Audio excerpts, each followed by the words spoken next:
శ్రీకాకుళం నేడు రాష్ట్రంలో మిగతా జిల్లాలతో పోటీగా అభివృద్ధి చెందుతున్న జిల్లా. ఎందరో మహానుభావులు జన్మించిన జిల్లా. నేటికి ఈ జిల్లా ప్రజలు ఎంతో మంది ప్రపంచవ్యాప్తంగా ఎన్నో రంగాల్లో ఉన్నత సేవలు అందిస్తూ శ్రీకాకుళం పేరు ప్రతిష్టల్ని అగ్రస్థానంలో నిలబెడుతున్నారు. ఇలా మన జిల్లా ప్రజలు ఎన్నో రంగాల్లో అభివృద్ధి చెందుతున్నప్పటికీ మనం ఒక సరైన నాయకుని ఎన్నుకునే విషయంలో నిర్లక్ష్యం వహిస్తూ మన అందరం మన ఓటు హక్కుని వినియోగించుకునే విషయంలో ఇంకా వెనుకబడి ఉన్నామనే సంగతి మీకు తెలుసా? భారత ఎలక్షన్ కమిషన్ ఇచ్చిన నివేదిక ప్రకారం గడిచిన 2 లోక్సభ అసెంబ్లీ ఎన్నికల్లో రాష్ట్రంలో అతి తక్కువ పోలింగ్ శాతం నమోదు కాబడ్డ జిల్లాగా 2014 ఎన్నికల్లో రాష్ట్రంలో 11వ స్థానం, 2019 ఎన్నికల్లో రాష్ట్రంలో 12వ స్థానంలో నిలిచింది. ఇందుకు ముఖ్య కారణాలు ఓటర్లలో చైతన్యం లేకపోవడం, పట్టణ ప్రజల్లో యువతలో ఉన్న నిర్లక్ష్యం లాంటి అనేక కారణాలు ఉన్నాయి. ముందుగా ఓటు యొక్క ప్రాముఖ్యత మనం తెలుసుకోవాలి. భారతదేశం స్వతంత్రం సాధించాక దేశాన్ని పరిపాలించేవారు ప్రజల చేత ప్రజల కొరకు ప్రజలు ఎన్నుకుంటేనే అది అసలైన స్వాతంత్ర దేశం అవుతుందని ప్రజాస్వామ్య విధానాన్ని అమలు చేసి ఓటు హక్కు ద్వారా స్వాతంత్రం అందించారు. ఎప్పుడైతే ప్రతి ఒక్కరూ తమ ఓటు హక్కుని వినియోగించుకుంటారో అప్పుడే నిజమైన ప్రజాస్వామ్య స్వతంత్ర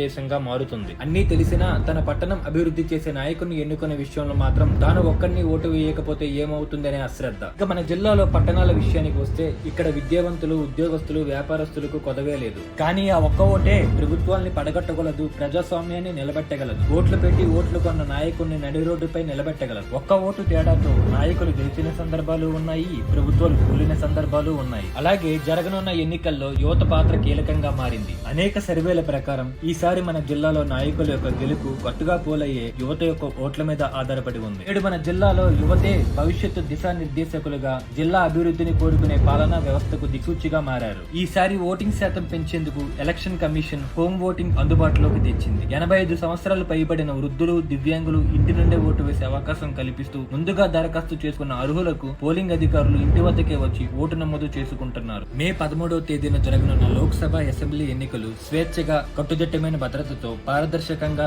ఎన్నికలు నిర్వహించేందుకు మన జిల్లా యంత్రాంగం, పోలీస్ శాఖ అన్ని రకాల ఏర్పాట్లు పూర్తి చేసింది. ఈసారి మనందరం పండుగ వాతావరణంలో ఎటువంటి ప్రలోభాలకు లొంగకుండా నిష్పక్షపాతంగా మన ఓటు హక్కును వినియోగించుకుని ఒక సరైన నాయకుడిని ఎన్నుకొని ప్రజాస్వామ్యాన్ని గెలిపిద్దాం. చివరిగా ఒక్క మాట, అవినీతిని సూటిగా ప్రశ్నించే ధైర్యం సమయం నీకు లేనప్పుడు ఓటు అనే ఆయుధంతో చాటుగానైనా శిక్షించి ప్రజాస్వామ్యాన్ని రక్షించు. జై హింద్.